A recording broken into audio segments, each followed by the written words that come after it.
الله وبركاته. الحمد لله رب العالمين، والصلاة والسلام الأتمان الأكملان على خاتم النبيين وسيد المرسلين وإمام المتقين نبينا محمد وعلى آله وصحبه أجمعين. أما بعد، فأحييكم في هذه الحلقة 14 من مادة الدعوة الإصلاحية في الجزيرة العربية. وكنا قد انتهينا في الحلقة الماضية على بداية سيرة الملك فهد خادم الحرمين الشريفين رحمه الله وجهوده في الدعوة إلى الله، ونستعرض في هذه الحلقة أبرز جهود الملك فهد في الدعوة إلى الله. فقد حفل عهده بجهود عظيمة وجليلة خدمة للدين ونشره، وهذه الجهود كثيرة وعظيمة، وسنحرص على ذكر بعض منها. أولا، كان عهده امتدادا للعطاءات المباركة والخيرة والتي عرفت منذ عهد والده، وقد التزم حفظه الله بالسير وفق منهج والده في تحكيم الشريعة الإسلامية. ثانيا، الالتزام بالمنهج السياسي الذي سار عليه والده الملك عبد العزيز رحمه الله في حماية البلاد وصيانة استقلالها، وكذا المحافظة على هويتها العربية والإسلامية وتقاليدها وعاداتها الأصيلة. أيضا تقديره للعلماء ورعايتهم ومجالستهم واستشارتهم وتسهيل أمورهم ومطالبهم، وتحديد موعد ثابت لمقابلتهم مرة واحدة في الأسبوع على الأقل، وذلك لتأكيد مكانة العلماء لدى ولاة الأمر. يقول الملك فهد رحمه الله: إن العلماء وطلبة العلم هم أبناء وإخوان مخلصون يحظون بكل الاهتمام. من جهوده أيضا الجليلة والمقدرة في خدمة المسلمين في مختلف بلدان العالم الحرص على جمع كلمتهم، والحرص على إزالة العقبات والخلافات التي قد توجد بين بعض الدول الإسلامية وغير ذلك من الأعمال الجليلة، والتي حرص من خلالها حفظ رحمه الله على جمع كلمة المسلمين وتحقيق التضامن الإسلامي فيما بينهم. أيضا من جهوده مواصلة الدعم لهيئة الأمر بالمعروف والنهي عن المنكر، وكان من ثمار ذلك الدعم المالي الكبير لها وإصدار اللائحة التنفيذية والتفصيلية في أعمالها وتخصصاتها في عام 1407 للهجرة، والتوسع في افتتاح فروعها واستقطاب العديد من الكفاءات البشرية المتعلمة ضمن أعضائها. أيضا من أهم وأعظم جهوده رحمه الله إصدار النظام الأساسي للحكم، وذلك في شهر شعبان عام 1412 للهجرة، والذي ذكرت المادة الأولى منه اعتماد الأنظمة والقوانين في هذه البلاد على الكتاب والسنة. وذكر هذا النظام كذلك أن الدولة السعودية دولة تقوم بالدعوة إلى دين الإسلام، ونص هذا النظام كذلك على القيام بالأمر بالمعروف والنهي عن المنكر، وعلى الالتزام التام بالشريعة الإسلامية في كل شؤونها وإقامة أحكامها وحدودها. أيضا من جهوده رحمه الله إنشاء مجلس الشورى عملا بمبادئ الشورى الإسلامية، وهذه ميزة تتميز بها هذه البلاد بعيدا عن التقاليد الانتخابية الغربية والتي تحكم فيها الغلبة، لأن هذه البلاد هي بلاد لها خصوصيتها وميزاتها ومبادئها الإسلامية السامية وتقاليدها العريقة الفاضلة. أيضا من أكبر جهوده وأعظمها إنشاء مجمع الملك فهد لطباعة المصحف الشريف في المدينة النبوية عام 1405 للهجرة، وقد ساعد هذا المجمع العظيم على نشر كتاب الله تعالى ويسر الحصول عليه في جميع أنحاء العالم وبمختلف اللغات. وبالإضافة لطباعة المصحف تم إنتاج أعداد فاقت الملايين من المصحف المقروء بأصوات عدد من القراء، بالإضافة إلى طباعة كتب التفسير وعلوم القرآن. ويصدر المجمع سنويا ما يقارب 8 ملايين مصحف من مختلف المقاسات أغلبها يوزع إهداء من حكومة المملكة داخل المملكة وخارجها. أيضا من جهوده التوسعة العظيمة للحرمين الشريفين وعمارتها خدمة للزوار والمعتمرين والحجاج، فقد بلغت الطاقة الاستيعابية للحرم المكي في عهده رحمه الله أكثر من 1.5 مليون مصلي، والحرم المدني أكثر من 1,200,000 مصلي. وقد ساعدت هذه الخدمات في راحة ضيوف الرحمن وهيأت لهم أداء مناسكهم براحة واطمئنان ولله الحمد. أيضا من جهوده رحمه الله إنشاء وزارة مستقلة تعنى بخدمة شؤون الدين الإسلامي والدعوة إليه، وذلك بإنشاء وزارة الشؤون الإسلامية والأوقاف والدعوة والإرشاد، وذلك في 20 من محرم عام 1414 للهجرة. وكان من مهام هذه الوزارة وأهدافها حماية العقيدة الإسلامية والدعوة إلى الله في الداخل والخارج، والاهتمام بالأوقاف وصرفها في وجوهها المستحقة، والإشراف كذلك على المساجد. من جهوده أيضا رحمه الله التوسع في خدمة الأمة الإسلامية وقضاياها المختلفة والمتنوعة، بدءا من قضية المسلمين الكبرى القدس، مرورا بقضايا المسلمين في مختلف البلدان من الفلبين وكشمير والصين وأفغانستان وأفريقيا، وأخيرا وليس آخرا الوقوف بقوة مع المسلمين المستضعفين في كل مكان، وتقديم الدعم بكافة أنواعه سواء الدعم السياسي أو الدعم المالي. ولا يوجد بلد في العالم كله إلا ولحكومة خادم الحرمين الشريفين رحمه الله آثار جليلة في خدمة الدين ونشره والدعوة إليه والوقوف مع أهله. أيضا من جهوده رحمه الله اتخاذ جميع الوسائل الممكنة لنشر دعوة الإسلام، ومن ذلك العمل على إنشاء العديد من المساجد والمراكز الإسلامية التعليمية في العديد من بلدان العالم، والتي عهد الملك فهد في الإشراف عليها والاهتمام بها إلى نجله صاحب السمو الملكي الأمير عبد العزيز بن فهد بن عبد العزيز وزير الدولة وعضو مجلس الوزراء، والذي كان له دور كبير وجليل في المساهمة الفعالة في هذه الأعمال الخيرية الجليلة، جزاه الله خيرا. ومن تلك المراكز والمعاهد المركز الإسلامي في بالبرازيل، والمركز الإسلامي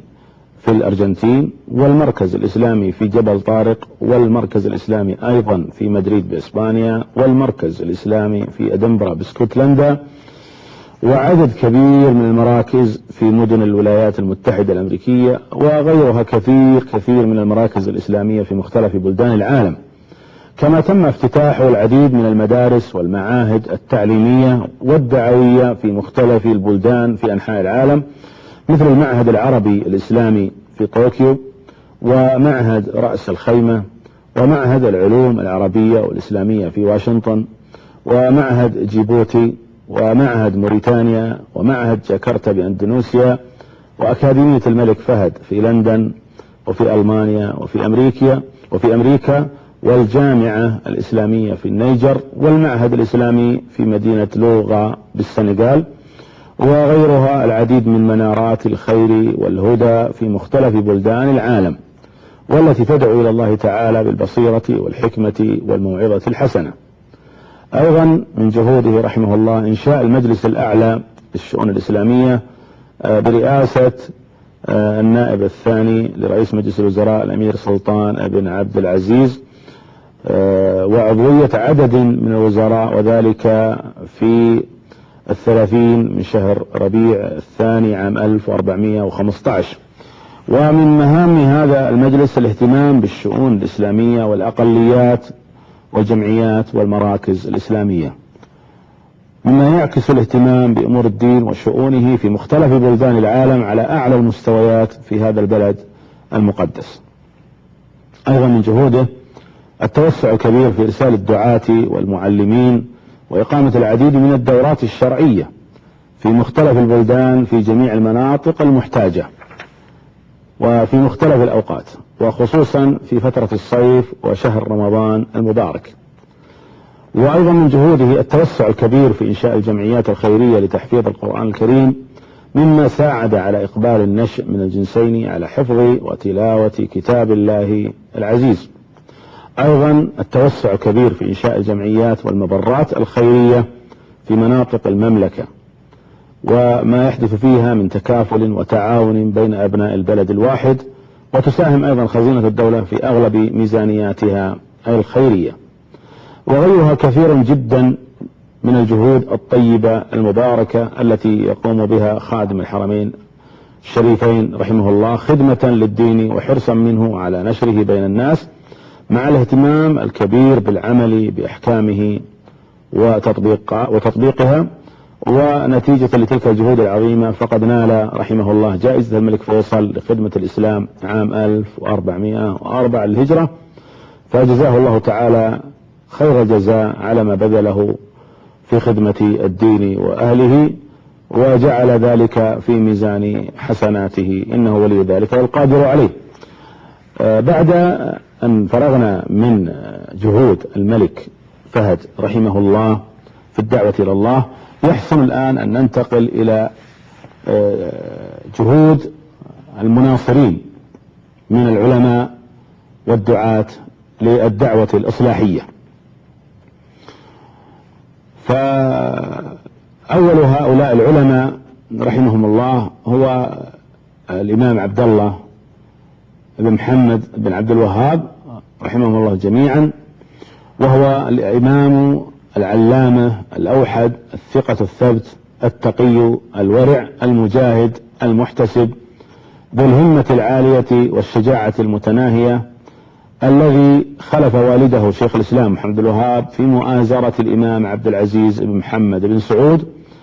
وخلفه أيضا في بث العلم والقيام بدعوة التوحيد ونشرها والدفاع عنها بالقلم واللسان والحجة والبيان. فهو عالم نجد بعد أبيه ومفتيها، ومن له الفتاوى السديدة والأجوبة العديدة والردود العظيمة، وهو من ضربت إليه أكباد الإبل من سائر بلدان نجد، وتوالت عليه الأسئلة من جميع قرى نجد ومدنها، وهو الشيخ عبد الله ابن شيخ الإسلام محمد بن عبد الوهاب. ولد هذا العالم الكبير في الدرعية سنة 1165 للهجرة، ونشأ في كنف والده نشأة دينية صالحة، وقرأ القرآن حتى حفظه، ثم شرع في القراءة على والده شيخ الإسلام محمد بن الوهاب، فتفقه في المذاهب الإسلامية ومهر في علمي الفروع والأصول، وكان مع هذا بارزا في علم التفسير والعقائد وأصول الدين، عارفا بالحديث ومعانيه وبالفقه وأصوله وعلم النحو واللغة، وله اليد الطولى في جميع العلوم والفنون، وقد كرس جهده وأوقف حياته على تحصيل العلم ونشره تدريسا وتأليفا، فأخذ عنه العلم خلق كثير من فطاحلة علماء نجد وجهابرتهم. نذكر منهم أبناؤه الثلاثة، الإمام سليمان والشيخ عبد الرحمن والشيخ علي، وابن أخيه الشيخ عبد الرحمن بن حسن، والشيخ علي ابن أخيه أيضا كذلك ابن الشيخ حسين ابن شيخ الإسلام محمد بن عبد الوهاب. وكان إلى جانب قيامه بتعليم العلم وبثه ونشر مذهب السلف ودعوة التوحيد والإسلام، كان مرجع قضاة المملكة السعودية في عهد الإمام عبد العزيز بن محمد بن سعود وابنه الإمام سعود وابنه الإمام عبد الله، فكان في ذلك الوقت بمثابة رئيس قضاة ومفت، وقد ألف مؤلفات كثيرة، وألف منسكا صغيرا للحج، وكتب رسائل وفتاوى كثيرة لو أفردت على حدة وجمعت لبلغت مجلدا ضخما كبيرا، ولكنها طبعت مفرقة في مجاميع الرسائل والمسائل النجدية التي طبعت بمصر وأخيرا بمطبعة أم القرى، وكلا الطبعتين المذكورتين كانت على نفقة الملك عبد العزيز بن عبد الرحمن رحمه الله. وكان له دروس خاصة يحضرها الإمام سعود بن عبد العزيز، وابنه الإمام عبد الله بن سعود في الدرعية. وقد صحب الأمير سعود بن الإمام عبد العزيز في دخوله مكة المكرمة في حياة والده الإمام عبد العزيز رحمه الله، وذلك كان يوم السبت 8 شهر محرم عام 1218 للهجرة. وكتب حال دخوله مكة المكرمة مع الأمير سعود رسالة وإجابة منه لمن سأله عما يعتقدونه ويدينون الله به، نوردها في هذه الترجمة لعظيم فائدتها والاشتمالها على معاني الدعوة، دعوة الشيخ عبد الوهاب، ودحضها لكذب أعداء الإسلام ودعاة الأباطيل من أنصار الشرك وأعداء التوحيد. وكان رحمه الله مع هذا شجاعا مقداما، وقف في باب البجيري المعروف بالدرعية وشهر سيفه وقاتل قتال الأبطال قائلا كلمته الخالدة: بطن الأرض على عز خير من ظاهرها على ذل، حتى نحى العساكر وزحزحهم عن مواقفهم، وذلك في آخر حرب الباشا للدرعية. وقد سلم الله الشيخ ونقله إبراهيم بن محمد علي باشا إلى مصر بعدما استولى على الدرعية، وذلك عام 1233، ونقل معه ابنه عبد الرحمن، وبقي بمصر محدود الإقامة حتى توفي هناك عام 1242 للهجرة. وقد أنجب 3 أبناء علماء هم الشيخ سليمان الذي قتله إبراهيم باشا في الدرعية، وعلي قتل فيما بعد علي على يد بعض العساكر الترك بنجد،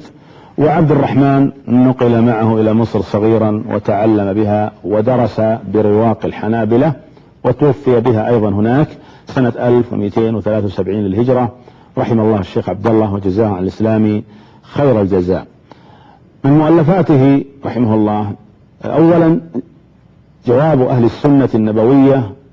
في نقد كلام الشيعة والزيدية. رد الشيخ رحمه الله بهذه الرسالة على بعض علماء الزيدية فيما اعترض على دعوة التوحيد السلفية، وهي من أعظم ما كتبه الشيخ. وقد حققت الرسالة ضمن رسالة علمية بعنوان الشيخ عبد الله بن محمد بن عبد الوهاب ومنهجه في تقرير العقيدة، مع دراسة وإخراج كتاب جواب أهل السنة النبوية الذي نحن بصدده. وأيضا من أهم مؤلفاته الفصول النافعة في المكفرات الواقعة. طبع هذا الكتاب بعنوان الكلمات النافعة في المكفرات الواقعة، وكذلك ذكره بهذا الاسم كل من القاضي في روضة الناظرين وعبد الرحمن الشيخ في علماء الدعوة، ولكن الذي ذكره ابن قاسم في تعداده لمؤلفات الشيخ هو ما تم إثباته. ووافقه على ذلك الشيخ بن ضويان في رفع النقاب عن تراجم الأصحاب، وهناك نسخة خطية بهذا العنوان الذي ثبت، كما أنه هو الموافق لما ابتدأ به الشيخ كتابه فقال: بعد الحمد لله والصلاة على النبي، أما بعد فهذه فصول وكلمات نقلتها من كلام العلماء المجتهدين. وبين في مقدمة هذا الكتاب الطريقة والمضمون والسبيل الذي سار عليه في هذا التأليف، فقال: أما بعد فهذه فصول وكلمات نقلتها من كلام العلماء والمجتهدين من أصحاب الأئمة الأربعة الذين هم أئمة أهل السنة والدين، في بيان بعض الأفعال والأقوال المكفرة المسلم المخرجة له من دينه، وأن تلفظه بالشهادتين وانتسابه للإسلام وعمله ببعض شرائع الدين لا يمنع من تكفيره وقتله وإلحاقه بالمرتدين. ثم بين بعد ذلك السبب رحمه الله في تأليفه هذا الكتاب فقال: والسبب الحامل على ذلك أن بعض من ينتسب إلى العلم والفقه من أهل هذا الزمان غلط في ذلك غلطا فاحشا، بل أنكر على من أفتى به من أهل العلم والدين إنكارا شنيعا، وأذكر من ذلك ما مست إليه الحاجة وغلط فيه من غلط من المنسوبين للعلم في هذا الزمان. وقد أشار الشيخ رحمه الله إلى أهمية هذا الكتاب بقوله: اعلم أن هذه المسائل من أهم ما ينبغي للمؤمن الاعتناء به، لئلا يقع في شيء منها وهو لا يشعر، وليتبين له الإسلام من الكفر حتى يتبين له الخطأ من الصواب، ويكون على بصيرة في دين الله ولا يغتر بأهل الجهل والارتياب. ثم ذكر رحمه الله طريقته في ترتيب هذا الكتاب فقال: وسأذكر من ذلك إن شاء الله تعالى ما يكفي ويشفي لمن هداه الله وألهمه رشده، وأجعل كلام كل طائفة من أتباع الأئمة الأربعة أبي حنيفة ومالك والشافعي وأحمد على حدة ليسهل ذلك على من أراد الاطلاع عليه. أيضا من مصنفاته رحمه الله مختصر سيرة الرسول صلى الله عليه وسلم، وقد أثبت نسبة الكتاب للمؤلف كل من ابن قاسم في الدرر السنية، وعبد الرحمن آل الشيخ في علماء الدعوة، وكذلك البسام في علماء نجد، والقاضي في روضة الناظرين. وقد بين الشيخ رحمه الله في مقدمة كتابه محتواه وما يتضمنه من موضوعات فقال: أما بعد، فأنا أذكر لك شيئا من نسب رسول الله صلى الله عليه وسلم محمد سيد البشر، وشيئا من أحواله وآياته وأخباره وآدابه إلى أن توفي بالاختصار، وأذكر فيه خلافة الخلفاء الأربعة رضي الله تعالى عنهم. وقد أثنى العلماء على هذا المختصر، فقال الشيخ عبد الله بسام في الثناء عليه ومدحه: وألف رضي الله عنه السيرة النبوية تأليفا لم يسبقه إليه أحد إلا ما كان من ابن القيم رحمه الله في زاد المعاد، بل مختصر الشيخ محمد في السيرة أنفع منه، لأن ابن القيم عني بالناحية الفقهية أكثر من عنايته بالناحية التاريخية. أما الشيخ عبد الله فأوفى الموضوعين حقهما من البحث والتحقيق. وقد طبع الكتاب مع كتاب والده مختصر سيرة الرسول في مجلد واحد على نسخة خطية كتبت سنة 1213، وقدم له وعلق عليه الشيخ محمد حامد الفقي رحمه الله، وكتب مقدمته في عام 1375 وطبع في نفس العام. أيضا من رسائله ومؤلفاته منسك الحج، وقد طبع الكتاب أيضا في المطبعة السلفية الطبعة الثانية، ثم توالت طبعاته. وقد ألف الشيخ هذا الكتاب رحمه الله ليكون دليلا لمن أراد الحج والعمرة، ليجد فيه جميع أحكامهما وما يجب منها وما يسن وما ينبغي للحاج والمعتمر أن يتجنبه، كما نبه على بعض ما يقع من البدع من بعض الحجاج وحذر منه. ثم ختم كتابه بالكلام على الهدي والأضحية وزيارة مسجد الرسول صلى الله عليه وسلم. أيضا من أهم كتبه ومؤلفاته التوضيح عن توحيد الخلاق، التوضيح عن توحيد الخلاق في جواب أهل العراق، وقد طبع هذا الكتاب عام 1319. وهذا الكتاب رد على عبد الله الراوي من العراق، وذلك أنه ألف رسالة يرد بها على رسائل الشيخ محمد بن عبد الوهاب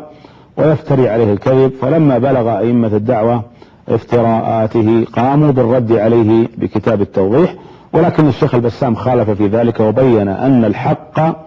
أن الكتاب من تأليف محمد بن علي بن غريب أحد قضاة وعلماء الدرعية زمن الشيخ محمد بن عبد الوهاب، ولعل ما ذكره الشيخ البسام هو الصواب لعدة اعتبارات قد يطول ذكرها. أيضا له رسالة أخرى كتبها حال دخوله مكة المكرمة مع الأمير سعود، وقد كتب الشيخ هذه الرسالة عام 1218 إجابة منه لمن سأله عما يعتقدونه ويدينون الله به، وبيانا لدعوة الشيخ محمد الوهاب ومنهجهم في الدعوة والأمر بالمعروف والنهي عن المنكر، وهي من أهم الرسائل التي ألفت في بيان حقيقة دعوة الشيخ محمد الوهاب، كما أنها أصبحت موردا لاستدلالات أئمة الدعوة في الرد على المخالفين. وأما آخر رسائله فهي مجموعة رسائل وفتاوى في العقيدة وغيرها، وهي رسائل وفتاوى في شتى أنواع العلوم الدينية من عقيدة وشريعة، ولم تطبع هذه الرسائل مستقلة بل جمعت في مجموعة الرسائل والمسائل النجدية، وقد استغرقت جزءا كبيرا من المجلد الأول. فرحم الله الشيخ عبد الله بن محمد بن عبد الوهاب رحمة واسعة، وجزاه عما قدم للإسلام والمسلمين خير الجزاء. إلى هنا نأتي إلى نهاية هذه الحلقة، حتى نلتقي بكم في الحلقة القادمة. استودعكم الله وإلى اللقاء. السلام عليكم ورحمة الله وبركاته.